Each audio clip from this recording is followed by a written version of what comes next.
Hello and welcome to Connect and Collaborate. I'm Alex Hopkins, your on-air producer, and we are having our monthly check-in here with Colorado Workforce Development Council. I have Lee Wheeler-Berliner here next to me. How are you? Hello, I'm doing great, Alex. How are you this afternoon? Fantastic, actually. Thank you so much. It is October. It is crisp fall air, very exciting stuff. So tell me a little bit about what happened at the last end of September and what's going to come up in October for CWDC. Absolutely. So October is my favorite month out of the year for a variety of reasons. Some of that we'll get into today. And we have finished up a great workforce development month in the month of September. As you know, we talked about it last month. There were different themes each week, and there's a lot of good energy built around what resources the public workforce system can provide to businesses and job seekers throughout the state. And that extended across the lines of traditional workforce into education as well. We participated with Colorado Succeeds at the Succeeds Prize event and honored excellence and innovation in the education space, which was really exciting. And, you know, the CWDC comes together 3 times a year with all of our governor-appointed members. And in those conversations, we're setting strategy about the work that we do. We always engage in learning opportunities to understand the economic drivers in different parts of the state. And we had a great conversation in Durango just last week. And so it was good to be there to understand what's happening in southwestern Colorado. And as we look ahead to October, there's several different things to be on the radar and be excited about. One of those is the Economic Development Council of Colorado has its big conference coming up down in Colorado Springs next week on October 9th. And so we're excited to be a part of that. And really what we're going to dig into in today's conversation is the fact that October is Disability Employment Awareness Month. And so I'm pleased to bring 2 wonderful guests to our show today. And I'll invite Kristin first and then Marilee to introduce themselves. Thanks for having us. I'm Kristin Corash. I'm the director of the Division of Vocational Rehabilitation, and we are the leading placement agency for job seekers with disabilities in the state. Awesome. Well, welcome. We're excited to have you. Thanks for being here, Kristin. We've also got Marilee Boylan joining us as well. My name is Marilee Boylan. I'm the current chair of the State Rehab Council. I'm also the current co-chair of the Employment First Advisory Partnership and the chair of the Office of Employment First Advisory Committee. Okay. Nice. And as we go through these 2 segments today, we'll dig into what all those words mean. Yes, and fancy things and do some translation for our listeners. Kristin, I want to start with you as we get into the conversation. You're with the Division of Vocational Rehabilitation. Can you just share a little bit more about yourself and your organization? Sure. So we help job seekers with disabilities to be able to get the services and supports that they need so that they can be confident in finding a job, a meaningful career path for themselves to be able to be productive and be prosperous in our economy. We also help employers with services that we provide so that they're able to feel comfortable and confident in hiring people with disabilities and understand how they can provide whatever kind of accommodations might be necessary. We believe that people with job seekers with disabilities are going to be more important into the future for businesses to be successful. And as our demographics are changing, as we have fewer young people entering the workforce, our businesses are going to be looking for the skills and talents that other people in our population have. And a large proportion of those folks are people with disabilities. As a matter of fact, we know that about 30% of people 16 and older right now who have disabilities are employed. And that's compared to 71% of people who don't have disabilities. And a lot of these folks really would like to have work. And we also know that businesses are just struggling to find good employees. So we spend a lot of our time connecting these job seekers with disabilities and employers who are looking for great employees. Okay, great. Thank you, Kristin. And Marilee, can you share more about yourself and the organizations you work with? Yeah. First, a little bit about myself. I've spent the last 20 years either as a direct service provider or advocating for increased employment outcomes. The majority of my career, I supported students who are 18 to 21 in either obtaining job skills and employment. And later on, I worked with the ARC. Part of our work was advocating for systems level change to increase employment outcomes. And there we worked with Senator Corash and other stakeholders on creating legislation. And that's where we created Senate Bill 16077, which created the Employment First Advisory Partnership. And we'll talk a little bit about that later on, but that partnership was created to address Colorado's barriers to employment. And our work in the State Rehab Council, the State Rehab Council is established under federal law, and we partner with the Division of Vocational Rehabilitation and the Colorado Department of Labor with a goal to increase employment outcomes of eligible Coloradoans with disabilities who enter or return to the workforce and achieve economic advancement after receiving vocational rehabilitation services. Great. Awesome. You know, Alex, one thing that is, I think, fantastic about the way our government systems and supports are set up is that it's never just government staff members and government employees that are making decisions and trying to execute programming. There are a number of councils where we get to involve members of the community and business leaders. And so Marilee is not a state employee in her role as chair. She's bringing that outside lens and her expertise to the work of the State Rehab Council to help guide the work that the Vocational Rehabilitation is doing and how services are being delivered throughout the state. So it's a really great thing to see kind of how those people come together with business leaders, with individuals who do have disabilities, with folks from different communities to function together to talk about and support this work. Yeah. Well, and it's one of those things, right? Unless you have somebody coming to the table that's actually impacted by this, you're not going to solve anything. Mm-hmm. Yeah. Absolutely. Yeah. So as we said, October is Disability Employment Awareness Month. And so, Kristin, I'll just start over with you. What does that mean? Why do we celebrate this as a month? We celebrate it because we have such an important group of people in our country who would like to work and who can really add value to our employers. And so I don't know that businesses are always aware that they have this untapped resource that they could go to get the kind of skills and talents that they need.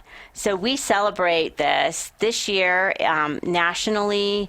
The campaign is The Right Talent Right Now. The idea here is that we have people who have the skills and talents that are ready to work, that businesses could tap into. And we're committed to make that relationship work. So we have a lot of activities going on in this month.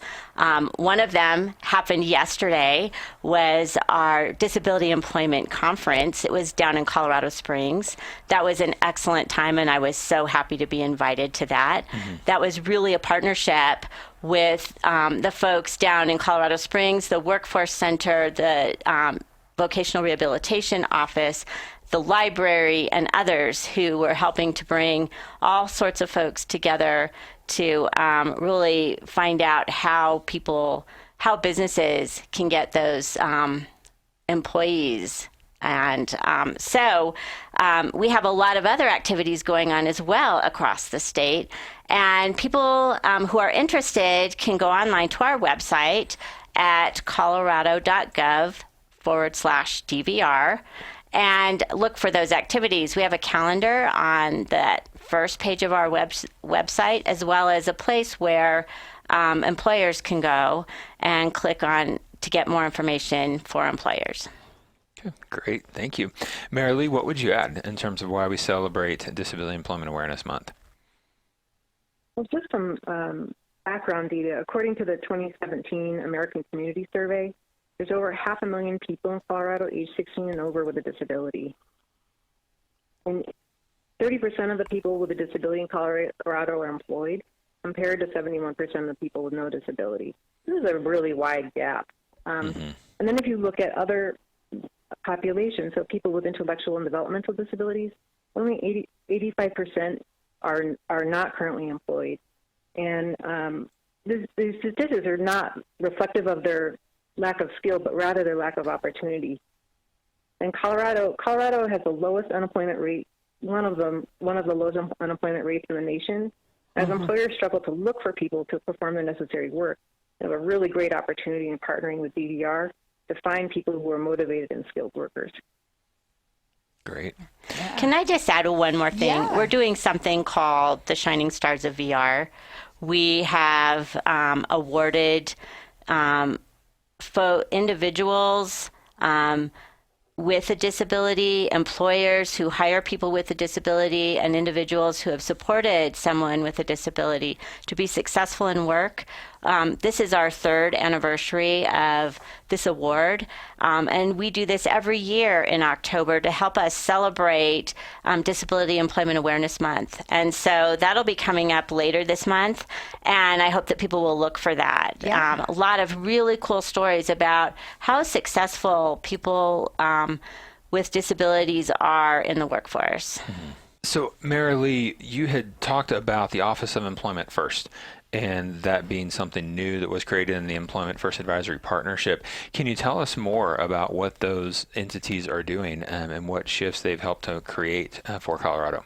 The Employment First Advisory Partnership, as I had mentioned, was legislated by Senate Bill 077, and it includes a large group of stakeholders and departments.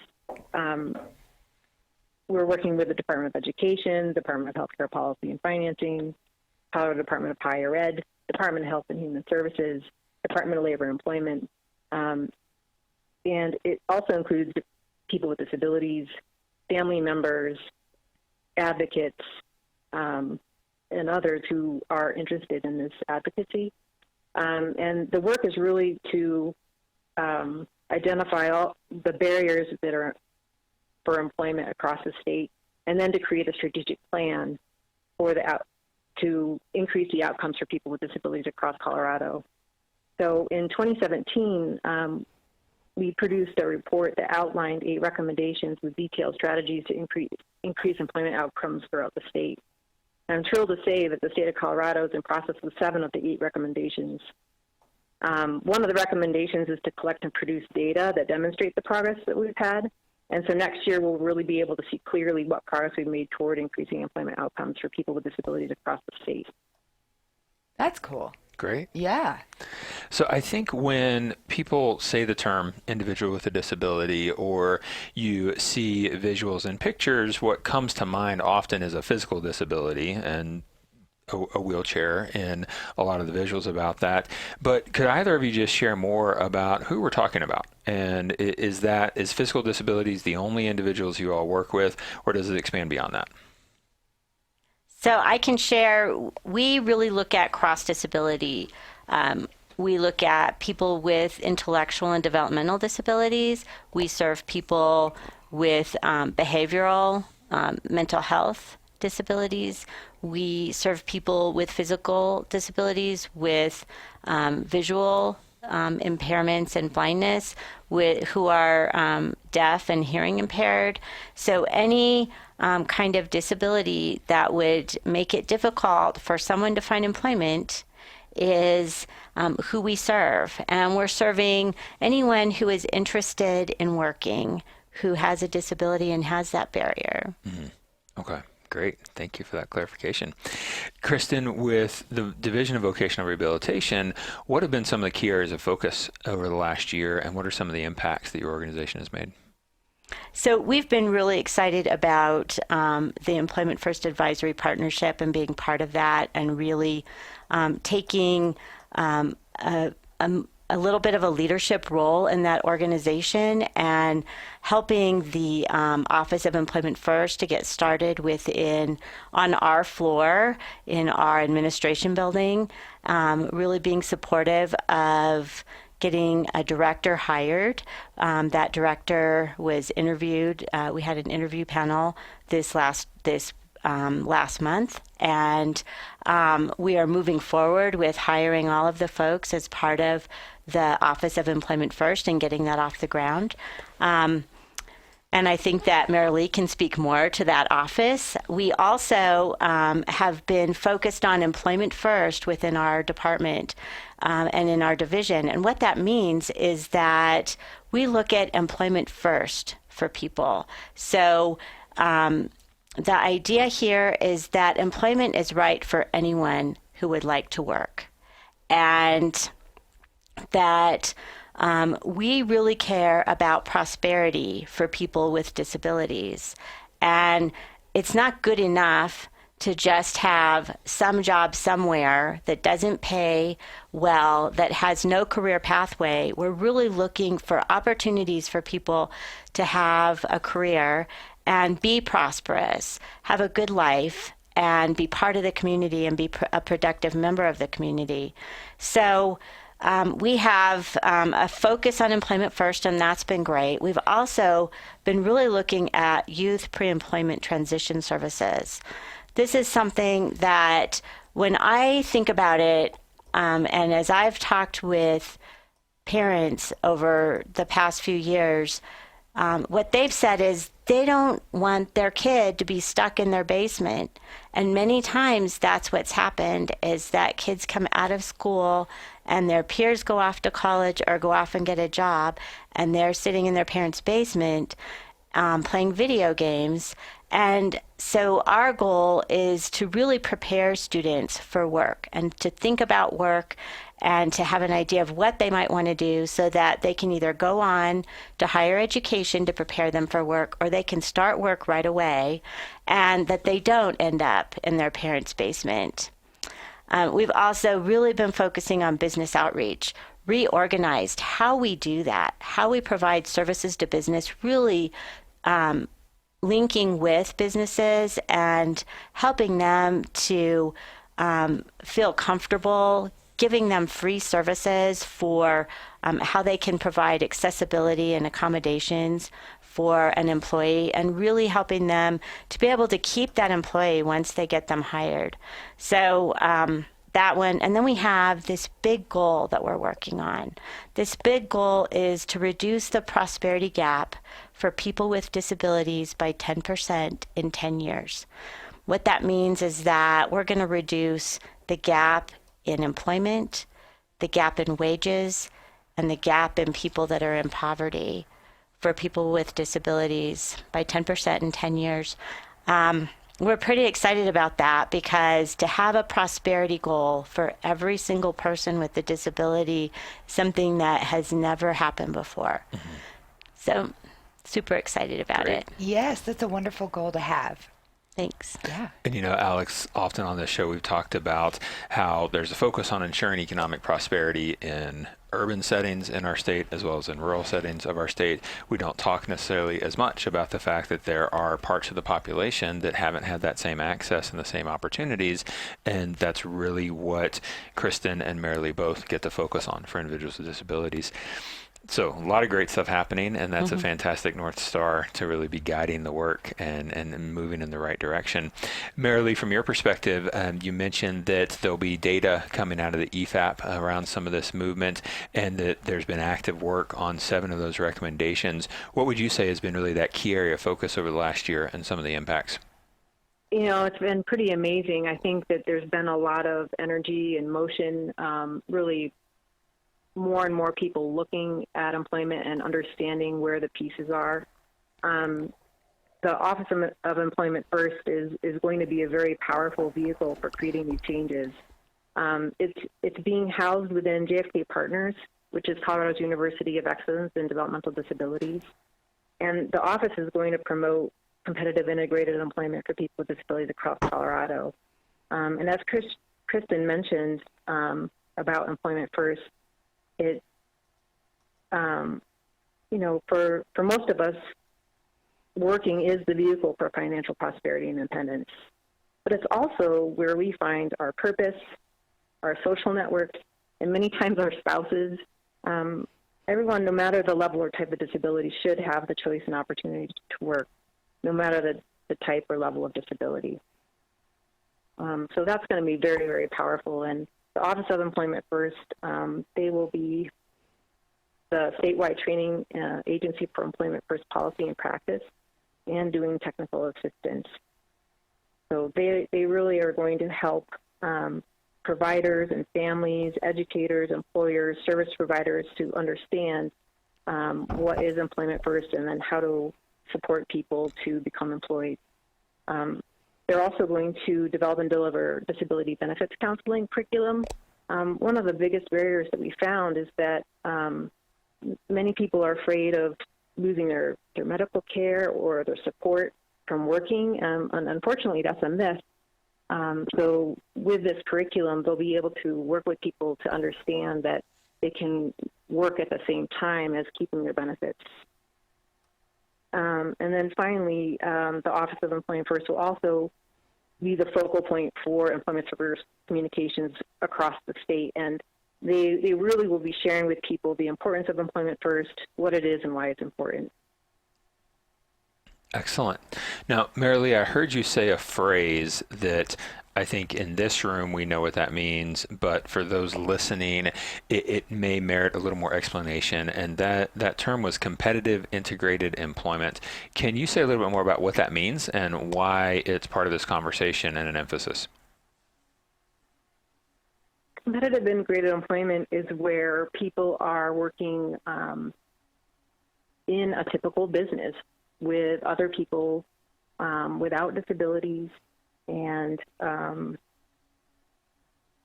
just in a typical workplace like you and me. Mm-hmm. There are some other types of services where people are maybe working for sub-minimum wages, or they may be working with a lot of people with disabilities. And this Employment First model is really focusing on having people working in the community with others and for competitive wages. Great. Would you add anything to that, Kristin? Yeah, this is a national focus where Colorado has really taken off, and we are considered a leader in the country around this. We have the first Office of Employment First in the country, and all eyes are on us to see how well we do this. It is pretty exciting. A lot of the emphasis, as Marilee was saying, is on helping providers, vendors, and individual families to understand and be trained in different areas so that they are able to provide services, as well as families and of young people with disabilities will feel comfortable and feel and help prepare their students to be ready for work, and that is the end goal. And so for many folks who have had disabilities for a long time, or who have children with disabilities, they feel uncomfortable many times with that, and that has not been the norm. That has not been the expectation in society, and that has not been what our culture has said to them. And so we are really looking at changing the culture so that everyone feels like it's not only acceptable to be employed, but it's expected that anyone who wants to work, regardless of your disability, has the opportunity and should and can work. Okay, great. So as we kind of wrap up this segment, I think this theme and understanding has been, in October, we get to highlight some of the activities that are going on, a lot of the services that are being provided. And in the next segment, we'll dig in more as to how individuals with disabilities can be great talent assets for our businesses listening. So excited to continue the conversation, Alex. Yes, absolutely. Me too. This is fascinating. So stay with us here on Connect and Collaborate. We will be right back. In the meantime, please like and subscribe our YouTube page while you're here. You can find all of the information that we've just talked about in the description below, so be sure to click on that link. We'll be right back. Welcome back to Connect and Collaborate. Once again, I'm Alex Hopkins, your on-air producer, and we are talking with Colorado Workforce Development Council specifically about Disability Employment Awareness Month, which I did not know. It is a national campaign for October. Exciting stuff. I'm learning a lot today, actually. It's been a really good conversation. I'm excited to jump in for the second half here with Lee Wheeler-Berliner. Hello. Thanks so much, Alex. It is great to be here and excited to see where this next segment of our show goes today. As you mentioned, October is Disability Employment Awareness Month, and that is not just a Colorado initiative, as you pointed out. It's something that is happening nationwide, and the theme this year is, I believe it is the right talent right now. And so really understanding that as businesses experience here in Colorado record low unemployment and a very tight labor market, and a need for people who can be adaptable, to think differently about how they achieve objectives of businesses and what skills people can bring to the table, there's a real opportunity for businesses to expand their labor pool by having a focus on hiring individuals who have a disability. And that's a little bit about what this month is really focused on. And so we're joined this segment again by Kristin Corash, the Division Director for the Division of Vocational Rehabilitation. Thank you, Kristin. Thank you. And then also Marilee Boylan, who is the Chair of the State Rehabilitation Council and a co-chair of the Employment First Advisory Partnership. So thanks for joining us again, Marilee. And Thank you. In the first part of our conversation, we did share some information about this landscape. And there's a reality that when we look at the population in Colorado of individuals with disabilities, how many is that roughly?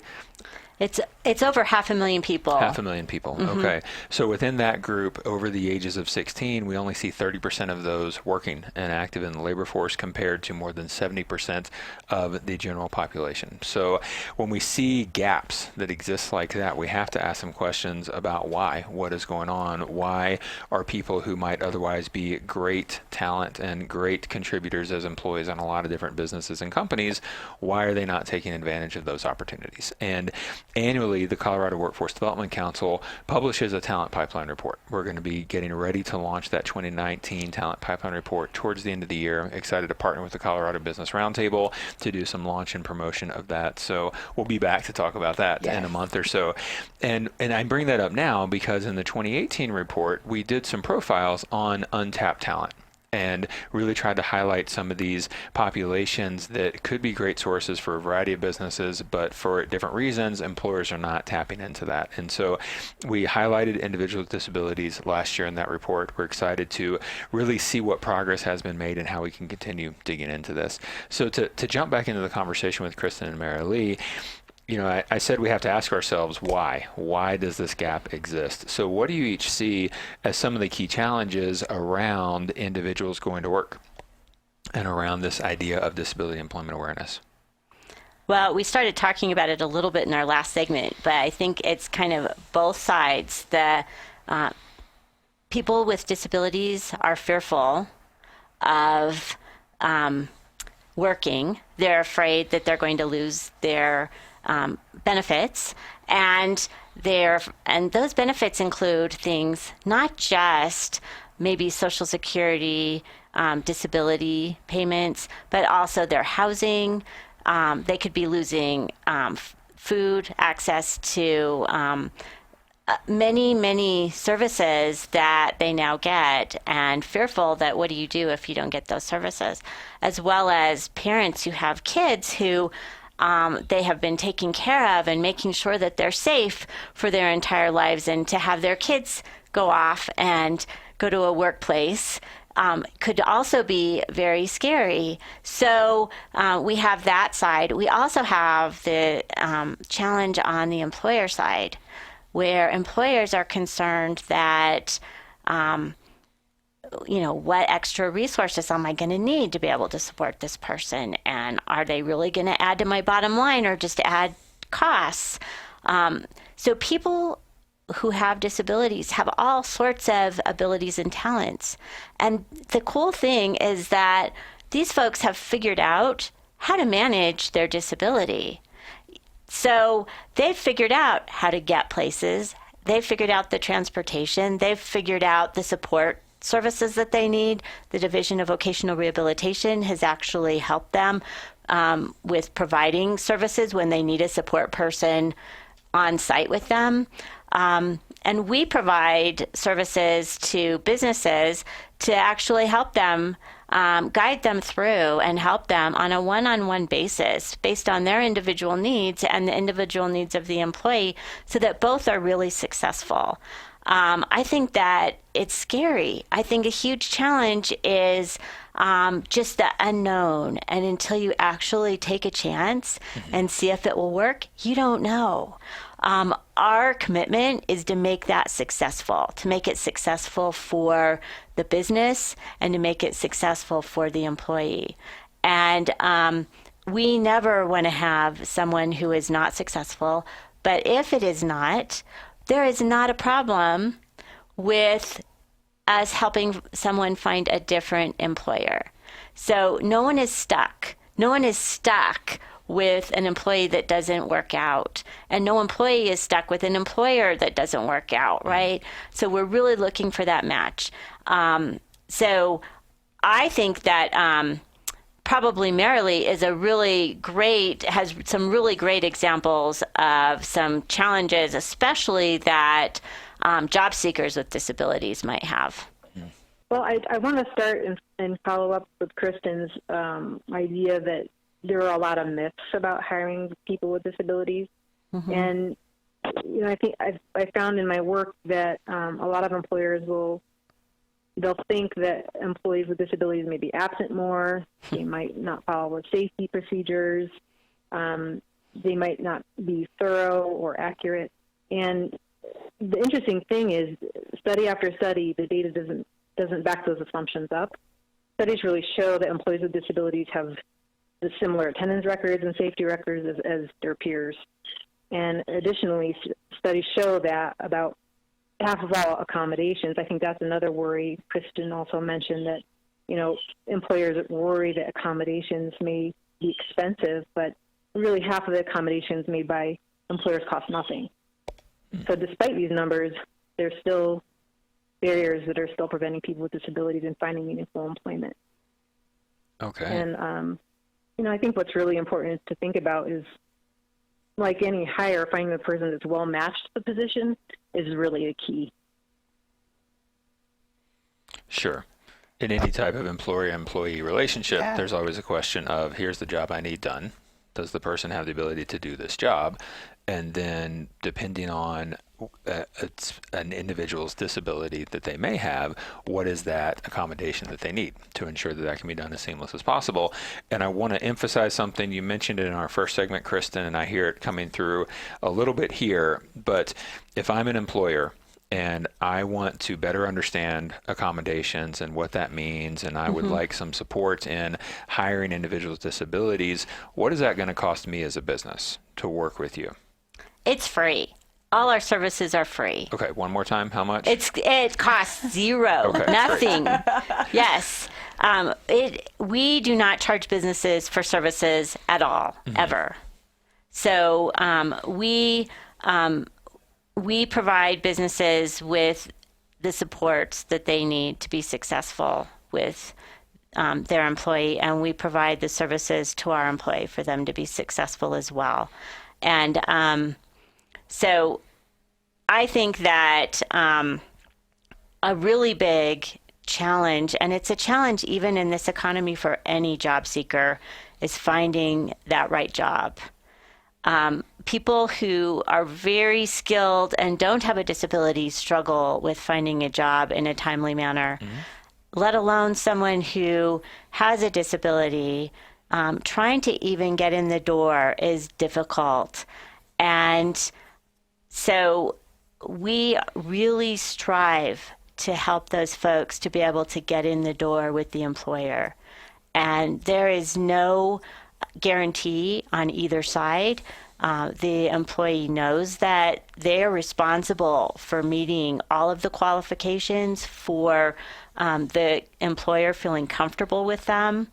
And the employer does not have to hire the person or the people that we bring to them.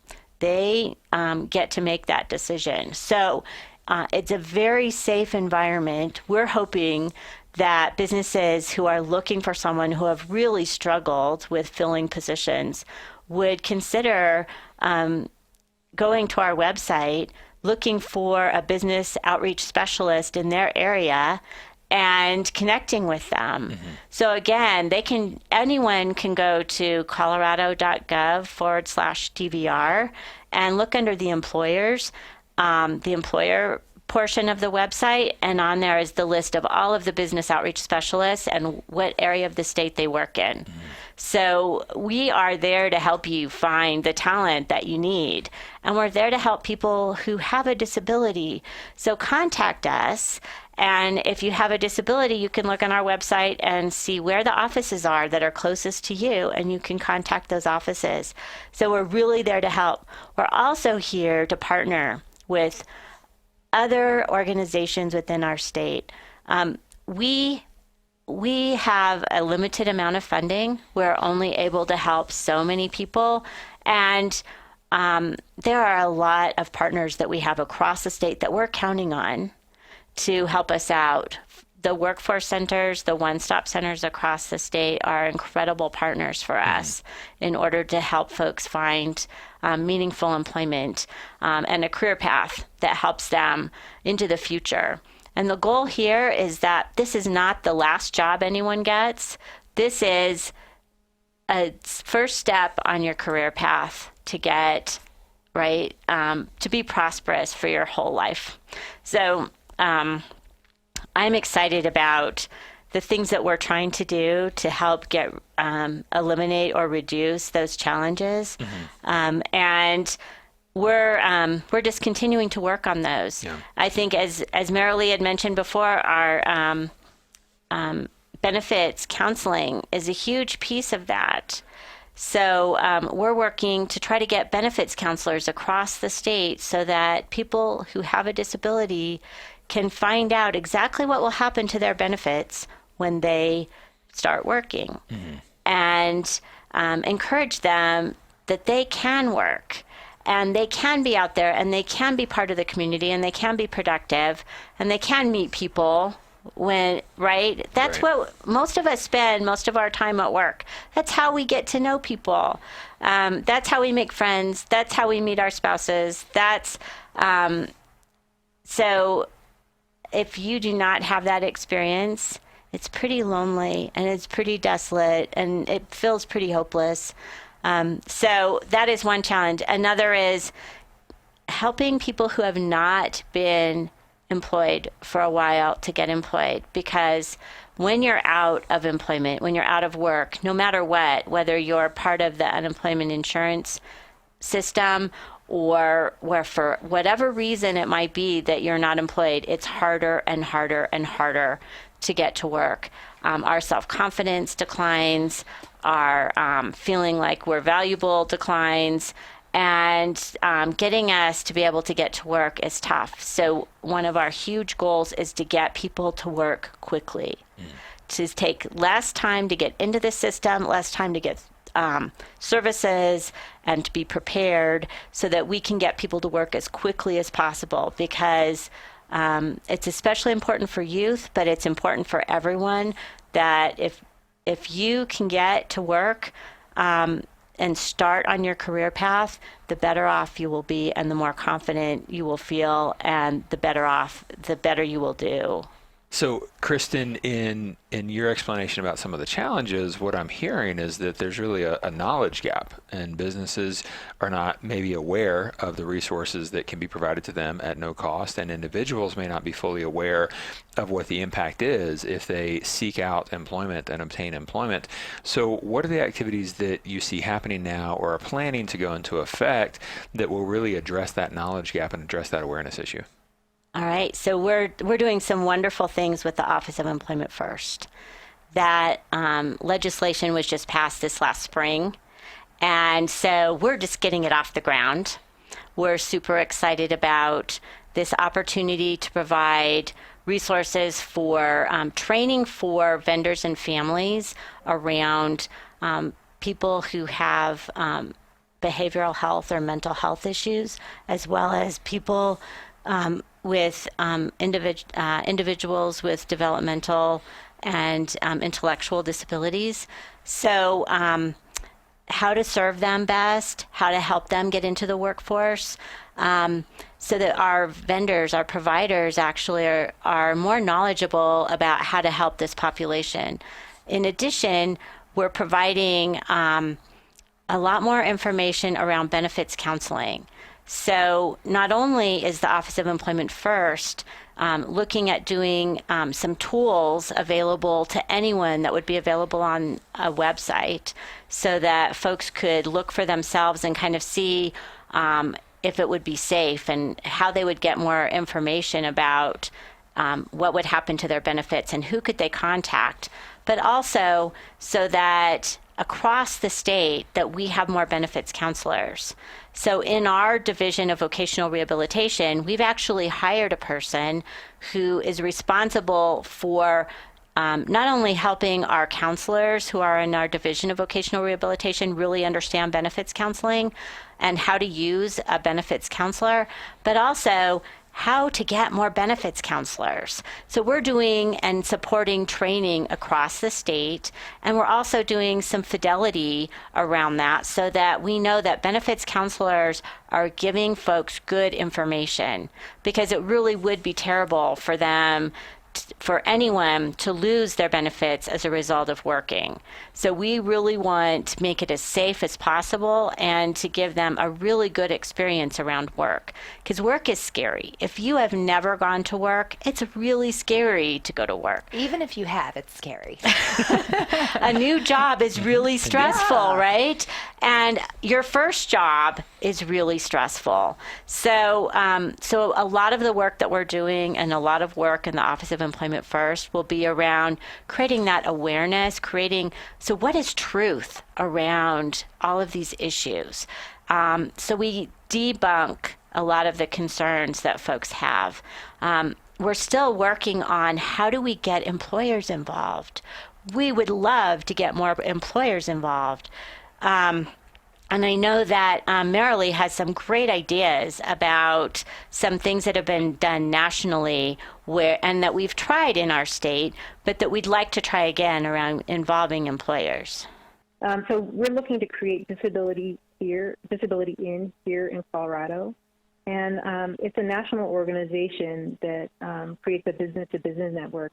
And it really helps to drive business performance by hiring people with disabilities and understanding that there are a lot of skilled and motivated workers that they can pull from and